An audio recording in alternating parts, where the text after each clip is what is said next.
तू मेरे से प्यार करती है या नहीं करती, ये बता दे तू बस. ನೀನು ಹೋಗಿ ಪಿಲ್ಲರ್ ಗುದ್ಬಿಟ್ಟು ಬಿಡು, ನಿನಗೆ ಒಂಚೂರು ಸ್ಕ್ರಾಚ್ ಆಗಲ್ಲ. ಈ ನನ್ನ ಮಕ್ಕಳು ಒಂದೊಂದಲ್ಲ पूज्याय राघवेन्द्राय सत्यधर्मरताय च. ದುಡ್ಡು ಮಾಡ್ಬೋದು ಅವರು, ಅದು ಏನ್ ಪ್ರಯೋಜನ ಹೇಳಿ. ಹೋಗೋಣ ಅಂತಾರೆ ನಮ್ಗೆ ಯಾರೋ ಇದ್ರೆ ಅವ್ನ ನಮ್ಮ ನೆಮ್ಮದಿ ಆಗಿರ್ಬೇಕು, ಇಲ್ಲಾದ್ರೆ तो चलिए शुरू करते हैं. A few moments later.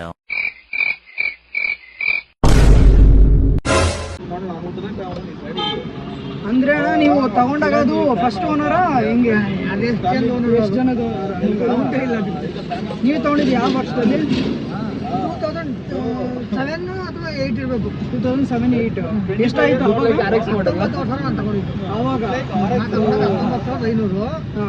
ಆಮೇಲೆ ಒಂದು 30,000 ಕೊಟ್ಬಿಟ್ಟು ರಿಪೇರಿ ಮಾಡಿಸಿದ್ದೆ ಯಾವಾಗ 2007-8ರಲ್ಲಿ. ಮತ್ತೆ ಅದಾದ್ಮೇಲೆ 2025 ಅಲ್ವ ಇದು, 2025. ಬಟ್ ಆದ್ರೂ ಅಷ್ಟು ವರ್ಷ ಅವಾಗ ಅಷ್ಟು ಅಂದ್ರೆ 2018 ಅಥವಾ 19ರಲ್ಲಿ ಏನ್ ಮಾಡಿದೆ, ಇಲ್ಲ 2016ರಲ್ಲಿ ನಾನು ಮದುವೆ ಇತ್ತು.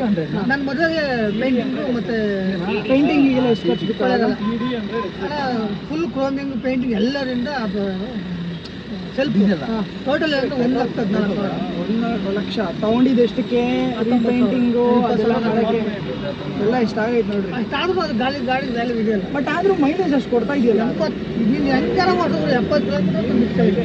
ಆದ್ರೂ ಅಷ್ಟೆಲ್ಲ ಹೆಂಗೆ ಕೊಡುತ್ತೆ ಅಂತ ನನಗೆ. ಅಂದ್ರೆ ಮುಂಚೆಯಿಂದನೂ ಅಷ್ಟೇ. ಡೀಸೆಲ್ ಗಾಡಿಗಳು ನಿಮ್ಗೆಲ್ಲ ಕರೆಕ್ಟಾಗಿ ಸಿಂಗಲ್ ಹ್ಯಾಂಡ್ ಯೂಸ್ ಮಾಡಿದ್ರೆ 90ರಿಂದ 3 ಕಿಲೋಮೀಟರ್ ಕೊಡ್ತಾ ಮೇಲೆ. ಈಗ ಡೀಸೆಲ್ ಗಾಡಿ ಎಲ್ಲ ಏನಂತಾರೆ ಅಂದ್ರೆ ಯೂಶಲಿ ಗಾಡಿ ಯಾವಾಗಲೂ ಓಡಿಸ್ತಾ ಇರಬೇಕು ಅಂತ ಹೇಳ್ತಾರೆ. ಆ ಥರ ಏನು ಇಲ್ಲ. ಈಗ ನನ್ನ ಮನೇಲಿ ನಿಂತಿದೆ, ನಾನು ಒಂದು ವಾರಕ್ಕೆ 15 ದಿನಕ್ಕೆ ಹೋಗ್ತೀನಿ ಊರಿಗೆ. ಯಾವಾಗ ಬೇಕು ತಗೊಂಡು ಹೋಗೋದಕ್ಕೆ ಸ್ಟಾರ್ಟ್ ಆಗುತ್ತೆ.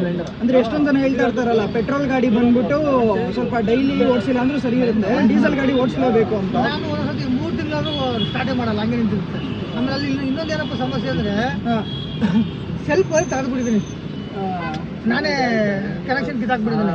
ಯಾಕಂದ್ರೆ ಸಿಕ್ತವರೆಲ್ಲ ಎತ್ಕೊಂಡು ಹೋಗ್ಬಿಡ್ತಾರೆ. ಅದಿಲ್ಲ ಅಂತ ನಂಗೆ ಸ್ಟಾರ್ಟ್ ಮಾಡ್ಬೇಕು, ಬೇರೆಯವ್ರು ಸ್ಟಾರ್ಟ್ ಮಾಡಕ್ ಬರಲ್ಲ. ಇವಾಗ ಬೇರೆ ಅದೊಂದು ಆಗ್ಬಿಟ್ಟೈತೆ. ಆಮೇಲೆ ಆ ಗಾಡಿಗೆ ಕೀ ಇಲ್ಲ. ಕೀ ಅಲ್ಲಿ ಕೆಳಗೇನ ಅಲ್ಲಿ ಕೀನೇ ಇಲ್ಲ. ಅದಕ್ಕೆ ಡೀಸೆಲ್ ಗಾಡಿಗೆ ನಿಮ್ಗೆ ಯಾವುದೇ ಡೀಸೆಲ್ ಗಾಡಿಗೂ ಕೀ ಬರಲ್ಲ, ಕೀನೇ ಇಲ್ಲ ಅದಕ್ಕೆ. ಮತ್ತೆ ನೀವು ಕೇಳಿದ್ರು ಚೌಕಲ್ಲಿ ಆಫ್ ಮಾಡ್ಬೇಕು ಅಷ್ಟೇ, ಗಾಡಿ ಸ್ಟಾರ್ಟ್ ಆಗುತ್ತಾ ಚೌಕ್ ಬರುತ್ತೆ. ಆ ಚೌಕ್ ಹೇಳಿದ್ರೆ ಹಂಗಾರೆ ಇವಾಗೆಲ್ಲ ನಿಲ್ಸಿರ್ತೀರ ಅನ್ಕೊಳ್ಳಿ, ಕೀ ಇಲ್ಲ, ಗಾಡಿ ಈ ತರ ಚೌಕಲ್ಲಿ ಆನ್ ಮಾಡೋರ್ಗೆ ಎತ್ಕೊಂಡು ಹೋದ್ರು ಅಷ್ಟೇ. ಎತ್ಕೊಂಡು ಹೋಗ್ಬೋದು, ಸ್ಟಾರ್ಟ್ ಮಾಡಿದ್ರೆ ಸ್ಟಾರ್ಟ್ ಆಗುತ್ತೆ. ನೀವು ಸಪ್ರೇಟ್ ಆಗಿ ಲಾಕ್ ಗೀಕ್ ಮಾಮೂಲಿ ಹ್ಯಾಂಡ್ ಲಾಕ್ ಮಾಡ್ಕೋಬೇಕು ಅಷ್ಟೇ.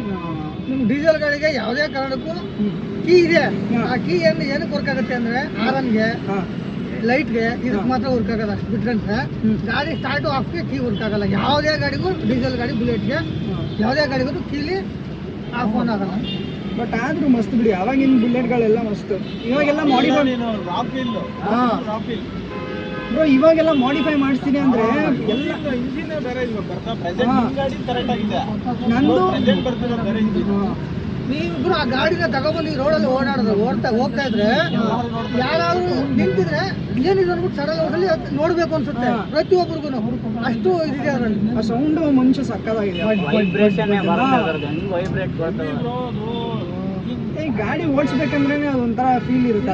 ಗಾಡಿ ಇಲ್ಲ, ಬ್ಯಾನ್ ಆಗೋಗಿದೆ ಅದು. ಡೀಸೆಲ್ ಗಾಡಿ ಇಲ್ಲ ಈಗ, ತುಂಬಾ ವರ್ಷ ಬ್ಯಾನ್ ಆಗಿದೆ. ಏನಪ್ಪ ಹಳೆ ಡೀಸೆಲ್ ಗಾಡಿಗಳಿವೆಲ್ಲ, ಸುಮಾರು ಗಾಡಿಗಳು ಇವೆಲ್ಲ ರನ್ನಿಂಗ್. ನಮ್ಮೂರಲ್ಲೇನೆ ಒಂದೇ ಊರಲ್ಲಿ 3 ಗಾಡಿ ಇವೆ. ನಂದೊಂದು, ನನ್ನ ತಮ್ಮಂದೊಂದು, ಇನ್ನೊಬ್ಬ ಇದ್ದಾನೆ. ಒಟ್ಟು 3 ಗಾಡಿ ಇವೆ ನಮ್ಮೂರಲ್ಲಿ. ಆ 3 ಗಾಡಿಗೂ ಫಸ್ಟ್ ಒಂದು ನನ್ನ ಗಾಡಿನೇ. ನಾನಾಯ್ತು ಈಗ 1-2 ವರ್ಷ ಆಯ್ತು, 2 ವರ್ಷ ಆಯ್ತು ಬುಲೆಟ್ ತಗೊಂಡು. ಸೌಂಡೇ ಇಲ್ಲ, ಫುಲ್ಲು ಸೌಂಡ್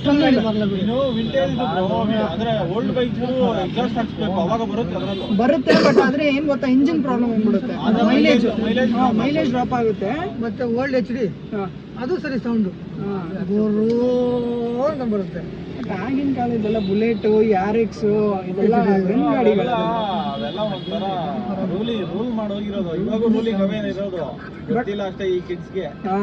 ಈಗ ಡ್ಯೂಕು ಅದು ಇದು ಅನ್ಕೊಂಡು ಆಮೇಲೆ ಏನು ಇವಾಗ ಗಾಡಿಗಳಿಗೆ ರೇಟ್. ಆಮೇಲೆ ನನ್ನ ಗಾಡಿ ಹೋಗೋರು, ನೀನು ಹೋಗಿ ಪಿಲ್ಲರ್ ಗುದ್ಬಿಟ್ಟು ಬಿಡು, ನಿನ್ಗೆ ಒಂಚೂರು ಸ್ಕ್ರಾಚ್ ಆಗಲ್ಲ.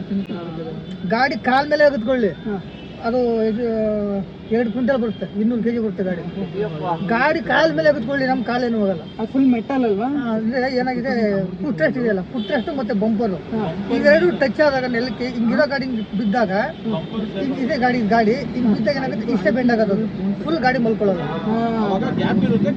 ಹೆಚ್ಚು ಕಡಿಮೆ ಸೀಟಿಂದ ಗಾಡಿಗೆ ಹೆಚ್ಚು ಕಡಿಮೆ ಒಂದು 2 ಅಡಿ ಅಷ್ಟು ಗ್ಯಾಪ್ ಬರುತ್ತೆ. ಅಣ್ಣ ಇವಾಗ ಹಾಕಿದಾರಲ್ಲ ಸೈಡಲ್ಲಿ, ಸೈಡ್ ಸಪೋರ್ಟ್ ಅಂತ ಹಾಕಿರೋದು ಮೆಟಲ್ ಅಂತ ಹಾಕೊಟ್ಟಿರೋದು. ಗಾಡಿ ಏನಾದ್ರು ಬಿಟ್ಟು ಅಂದ್ರೆ ಬೆಂಡೆ, ಡೈರೆಕ್ಟ್ ಬೆಂಡೆ. ನಮ್ದೆಲ್ಲ ಗಾಡಿಗಳಲ್ಲಿ ಫುಟ್ ರೆಸ್ಟ್ ಅವೆಲ್ಲ ಎಷ್ಟು ಗಟ್ಟಿ ಅಂದ್ರೆ ಎಲ್ಲಿ ಗುದ್ರು ಬೆಂಡ್ ಆಗಲ್ಲ, ಅಷ್ಟೊಂದು ಗಟ್ಟಿ ಇವೆ. ಗಟ್ಟಿ ಇರ್ಬೇಕು. ಇವಾಗೆಲ್ಲ ಒಂಚೂರು ತಾಕಿದ್ರೆ ಸಾಕು ಬೆಂಡು. ಅದೇನು ಸುಮ್ಮನೆ ಮೆಟಲ್ ಅಂತ ಹೇಳ್ತಾರೆ ಅಷ್ಟೇ, ಏನೂ ಮೆಟಲ್ ಇಲ್ಲ. ಅದು ಗಾಡಿ ತೂಕನೇ ಗೊತ್ತಾಗ್ಬಿಡುತ್ತಲ್ಲ ಮೆಟಲ್ ಅಂತ. ನಾನು ಸುಮ್ಮನೆ ನೋಡೋಣ ಅಂದ್ಬಿಟ್ಟು ಅಲ್ಲಿ ನಮ್ಮೂರಲ್ಲಿ ಪೆಟ್ರೋಲ್ ಬಂದಿದೆ, ಅಲ್ಲಿ ಬೇಬಿಟ್ಟಿದೆ, ಸುಮ್ಮನೆ ನೋಡೋಣ ತೂಕಕ್ಕೆ ಎಷ್ಟು. ನಾನು ಹೋದಕ್ಕೆ ಬರೀ 200 ರೂಪಾಯಿ ಡೀಸೆಲ್ ಹಾಕಿಸ್ರೆ 3-4 ದಿನ ತಿರ್ಗಾಡಿದ್ರು ಖಾಲಿ ಆಗಲ್ಲ. ಸುಮ್ಮನೆ ತೂಕ ಹಾಕ್ತೆ. ಅದು ಎಷ್ಟು ಟ್ಯಾಂಕ್ ಕೆಪಾಸಿಟಿ? ಎಷ್ಟು? 12 ಲೀಟ್ರ್. 12 ಲೀಟ್ರಾ? ಇವಾಗ 13.5 ಏನೋ ಇದೆ. ನಂದು 12 ಲೀಟ್ರ್ ತಂದಿದ್ದು, ಇವಾಗ 1.5 ಲೀಟ್ರ್ ಅಷ್ಟೇ ಎಕ್ಸ್ಟ್ರಾ. ಬಟ್ ಆವಾಗ ನೀವು 100 ರೂಪಾಯಿ ಹಾಕ್ಸೋದು, ನಾವು ಇಲ್ಲಿ 300 ರೂಪಾಯಿ ಹಾಕ್ಸೋದು. ನನ್ನ ಗಾಡಿ ತಗೊಂಡಾಗ ಒಂದು ಡೀಸೆಲ್ ರೇಟ್ 41 ರೂಪಾಯಿ 42 ರೂಪಾಯಿ ಇತ್ತು. 100 ರೂಪಾಯಿ ಡೀಸೆಲ್ ಹಾಕಿಸ್ರೆ ನೀವು ನಂಬ್ತಾರೆ ಬಿಡ್ತೀರ. 200 ರೂಪಾಯಿ ಡೀಸೆಲ್ ಹಾಕಿಸ್ರೆ ಬೆಂಗಳೂರಿಗೆ ಬಂದು ವಾಪಸ್ ಹತ್ತಿದ್ರೆ ಮಂಡ್ಯ ತಲುಪ್ತಿದ್ದೆ. ನಿಮ್ದು ಊರೆಲ್ಲ ಯಾವಣ? ನಮ್ಮ ಮೈಸೂರು 30 ಮೈಸೂರು. ಆ ಗಾಡಿ ಹೋಗದೇ ಇರೋ ಊರಿಲ್ಲ. ಊಟಿ, ಇದು ಮರೇಶ್ವರನ ಬೆಟ್ಟ, ಗೋಪಾಲ ಸ್ವಾಮಿ ಬೆಟ್ಟ, ಮತ್ತೆ ಇನ್ನೊಂದು ಬೆಳಗಿರಂಗನ ಬೆಟ್ಟ. ಆ ಗಾಡಿಲಿ ಒಳ್ಳೊಳ್ಳೆ ಟ್ರಿಪ್ ಎಲ್ಲ ಹೊಡೆದಿದ್ದೀರಾ? ಆ ಗಾಡಿ ತಗೊಂಡು ವಸ್ತು ಸುತ್ತಿಲ್ಲ. ಆಮೇಲೆ ಇದು ಶ್ರವಣ ಬೆಳಗೊಳ ಹೊಸಿ ಸುತ್ತಿಲ್ಲ. ಬಟ್ ಆ ಗಾಡಿ ರೆಡಿ ವಯಸ್ಸಲ್ಲಿ ಇದ್ದಾಗಲೇ ಸುತ್ತಾಡ್ಬಿಡ್ಬೇಕು. ಗಾಡಿ ಇತ್ತು ಅಂದ್ರೆ ಎಲ್ಲ ಸುತ್ತಾಡಿ. ಇವಾಗ ನಮ್ಮ ಹತ್ರ ಕಾರ್ ಇದ್ರು ಎಲ್ಲರೂ ಹೋಗಿ ಫ್ಯಾಮಿಲಿ ಎಲ್ಲರೂ ಹೋಗೋಣ ಅಂತಾರೆ, ನಮ್ಗೆ ಯಾರೋ ಇದ್ರು ಹಂಗೆ ಅನ್ಸತ್ತು. ಅದಕ್ಕೆ ನಾವು ಅಷ್ಟೇ, ಎಷ್ಟೊಂದು ಜನ ಫ್ರೆಂಡ್ಸ್ ಇರ್ತಾರೆ, ಎಲ್ರಿಗೂ ಹೇಳ್ತಾ ಇರ್ತೀವಿ ಗಾಡಿ ಇದೆ ಎಲ್ಲ ಇದೆ ಸುತ್ತಾಡ್ರಿ ಅಂತ. ಆ ಟೈಮಲ್ಲಿ ಸುತ್ತಾಡ್ಬಿಡ್ಬೇಕು ಅಷ್ಟೇ. ಅದು ಬಿಟ್ಕೊಂಡು ಈ ಥರ ಜಾಬ್ ಗೀಬು ಈ ಥರ ಬಂದಾಗ ಒಂದು ಸಮಸ್ಯೆಗಳಿರ್ತವೆ. ಈಗಿನ ಕಾಲದಲ್ಲೆಲ್ಲ ಏನ್ ಅನ್ಕೋಬಿಟ್ಟಾರ ಗೊತ್ತಾ, ಫ್ಯೂಚರ್ಗೆ ದುಡ್ಡು ಮಾಡೋಣ, ಫ್ಯೂಚರ್ಗೆ ದುಡ್ಡು ಮಾಡೋಣ, ಈಗಿರೋಣ ಅಂತಾರೆ. ದುಡ್ಡು ಮಾಡ್ಬೋದು ಅವರು, ಅದು ಏನ್ ಪ್ರಯೋಜನ ಏನ್ ಹೇಳಿ. ಆ ಟೈಮು ಇದು ಇವಾಗ ಸಿಗಲ್ಲ. ನಿಮ್ಗೆ ಎಷ್ಟೇ ದುಡ್ಡು ಮಾಡ್ಬೋದು. ಅದು ನಿಜಾನೇ. ಈಗ ಒಂದು 10 ವರ್ಷ ಆದ್ಮೇಲೆ ನೋಡ್ರಪ್ಪ, ಈಗ ನಾವು ತಿನ್ನೋ ಊಟಕ್ಕೆ ಬಾಡಿ ಎನರ್ಜಿ ಇರುತ್ತೋ ಇಲ್ವೋ, ನೀನ್ ದುಡ್ಡು ಮಾಡಿ ಏನ್ ಮಾಡ್ತೀಯಾ?